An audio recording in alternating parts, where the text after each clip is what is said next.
Welcome back to the Esoteric News Briefs, your source for the mysterious, the paranormal, and the weird. Tonight, we have 16th century Black Mirror, football sorcery, and ancient dick temples.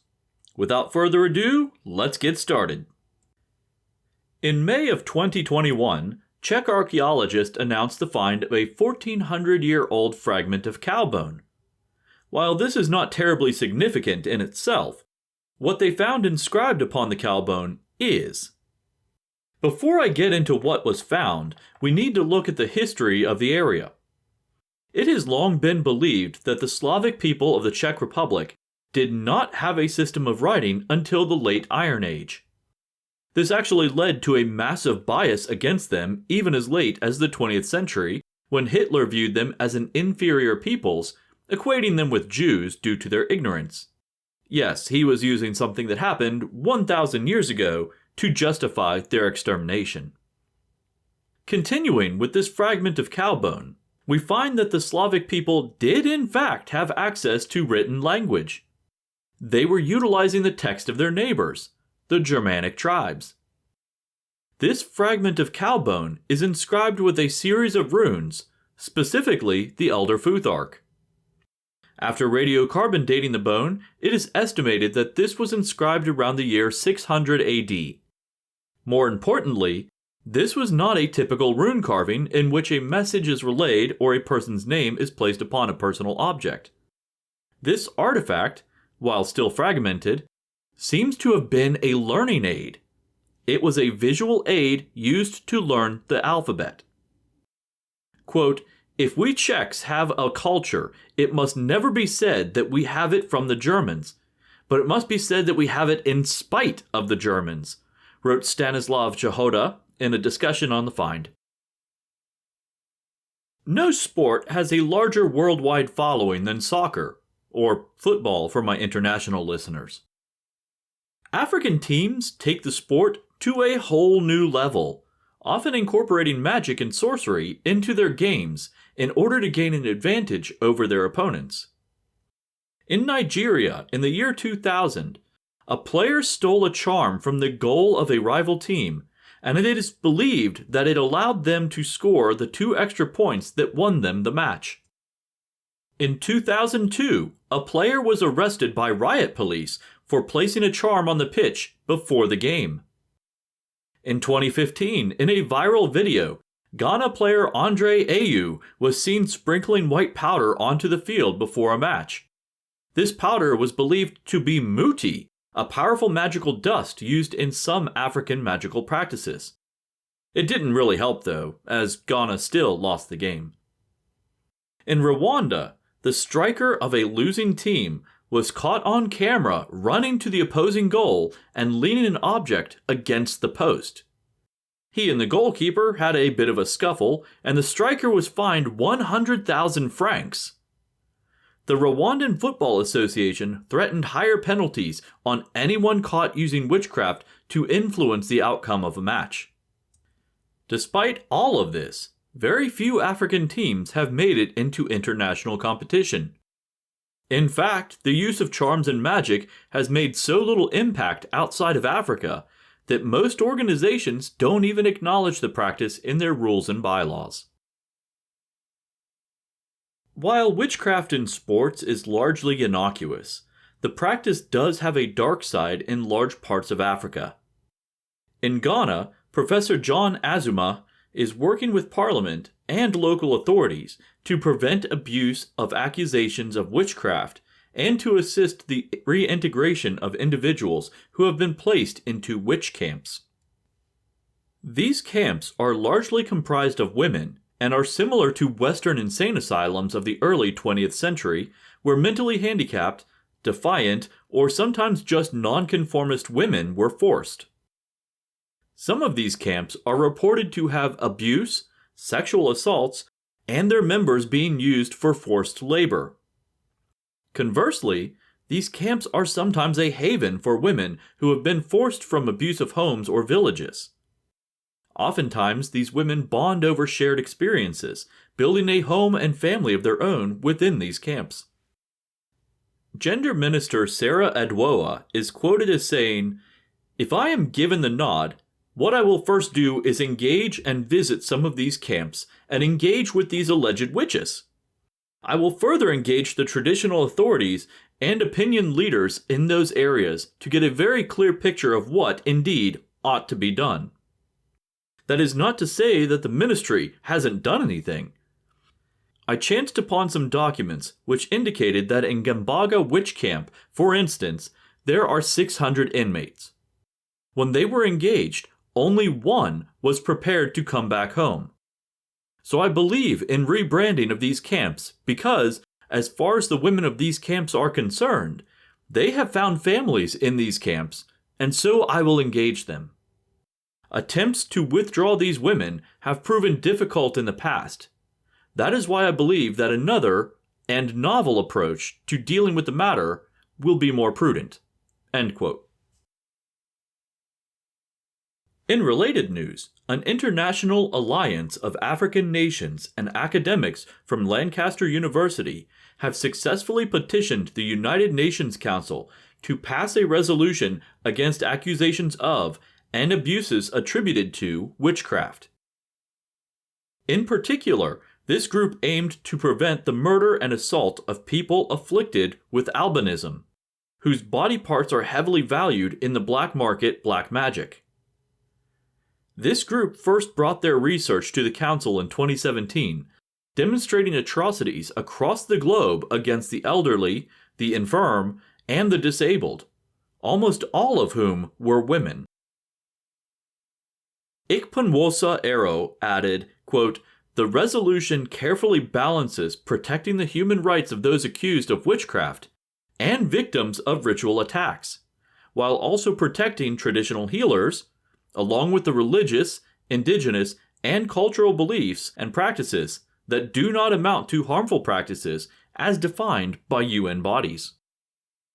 Gary Foxcroft is quoted as saying, "The UN Special Resolution is an important step in helping to stop the often horrific human rights abuses that take place due to the beliefs in witchcraft around the world."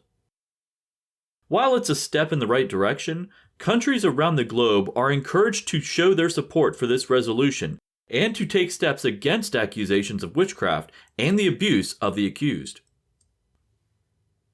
Moving now in a completely different direction, the recent examination of Native American artifacts unearthed in 1985 has revealed that a series of turkey bones and seashells were likely the tools of an ancient tattoo artist. The bones were broken and shaped in a specific way so that they would hold ink. Microscopic analysis revealed pigment residue and unique wear patterns similar to those seen in experimental archaeology.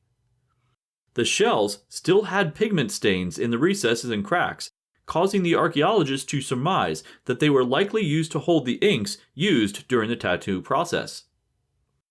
While tattoos have been found on mummified remains around the world, this collection of bones and shells are now the oldest tattoo paraphernalia ever found, dated to at least 3,600 years old. Archaeologist Emily Hallett was searching for the remains of paleo-human diets when she stumbled upon something unique in a Moroccan cave. Her team had begun to uncover bones of various fur-bearing animals that each had very specific cuts generally seen in historic skinning techniques. This implied that the animals were not just being used for food, but also for clothing.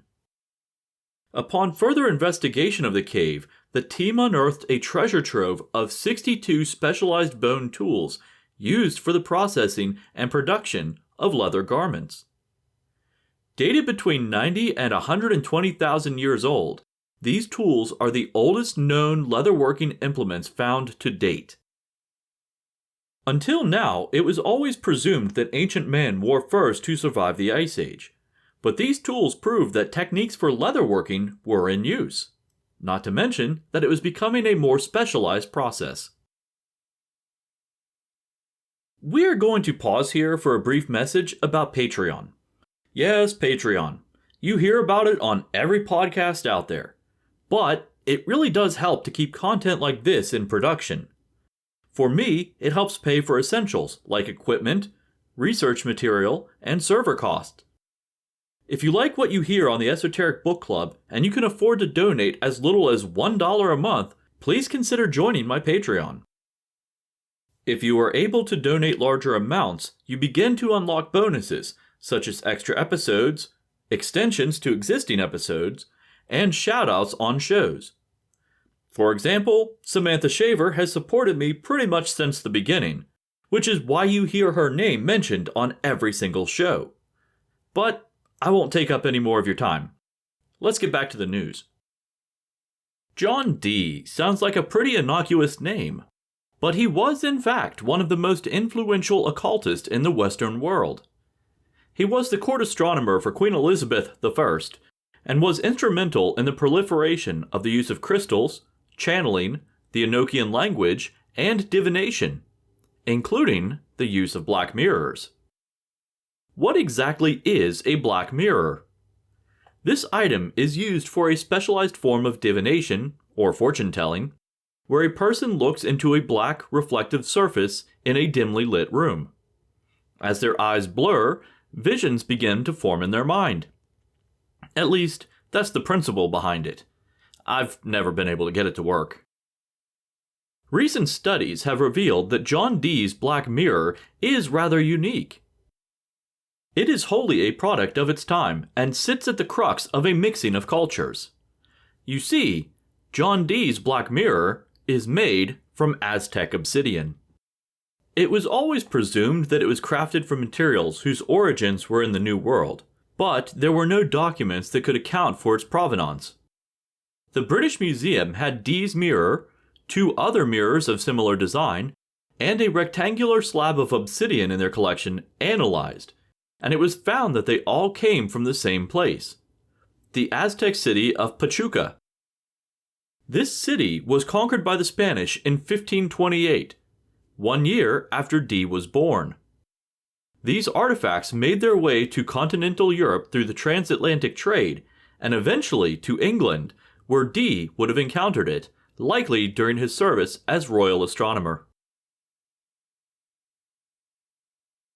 Most of my listeners are probably aware that the Vikings had established settlements in North America about 500 years prior to Columbus's infamous voyage.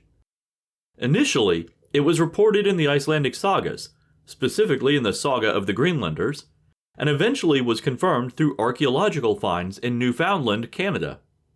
So knowing that the Norse were in North America isn't new, but knowing the exact dates and how we came to those dates is. Previously, scientists have used radiocarbon dating to establish a time period for the site, but it only provides a rough estimate of dates. In the newest study, though, scientists use something a bit more specific: cosmic rays. Because the site was occupied by Native Americans both before and after the Norse settlement, scientists relied upon pieces of timber that specifically had tool marks that would have come from iron tools. Then, they looked at the tree rings on the remains. You see, in the year 993, there was a unique astronomical event in which the northern hemisphere was bombarded with solar flares. These solar flares left unique formations in the growth rings of historic timber.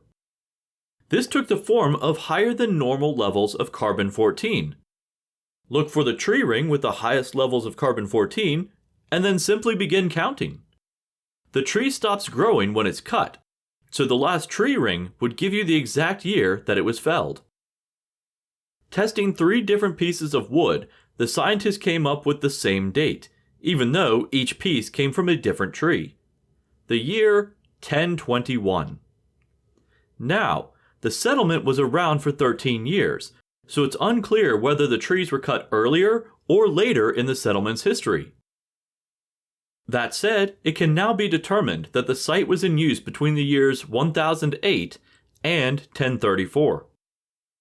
It was reported that there were several settlements, all in a single geographic region, but after warring with local tribes, called the Skraelings by the Norse, the settlements were permanently abandoned and the settlers returned to Greenland.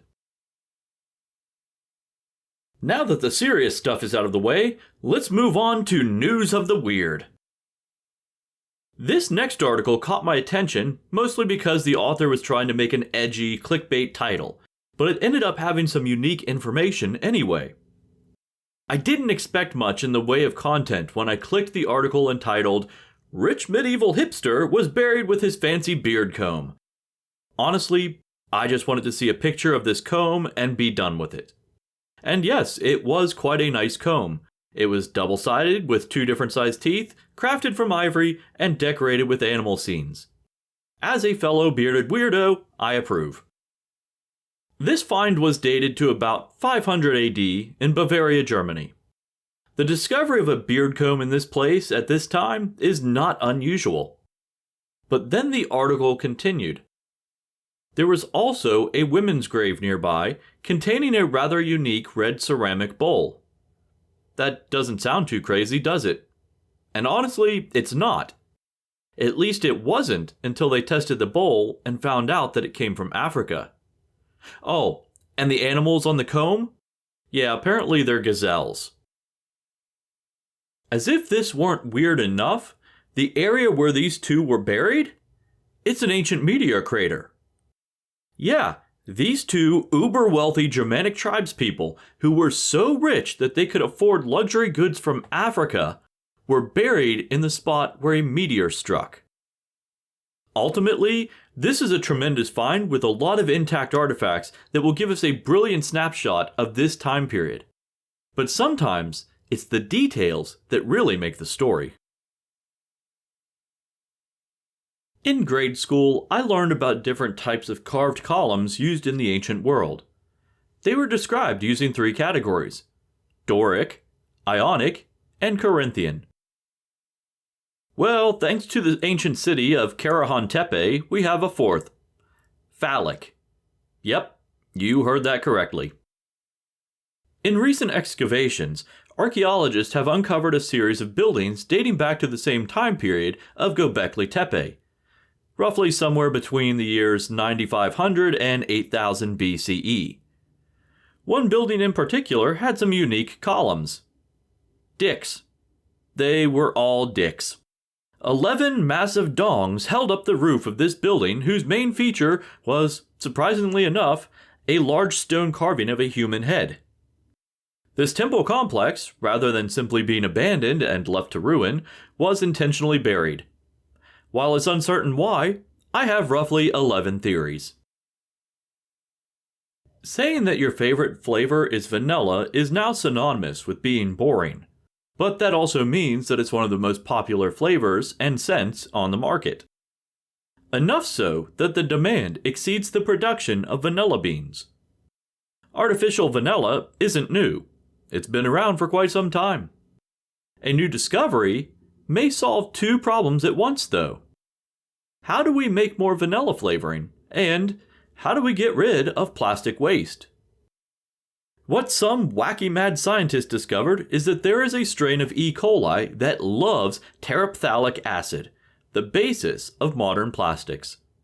With some quick gene splicing, it was discovered that this bacteria could convert terephthalic acid into vanillin.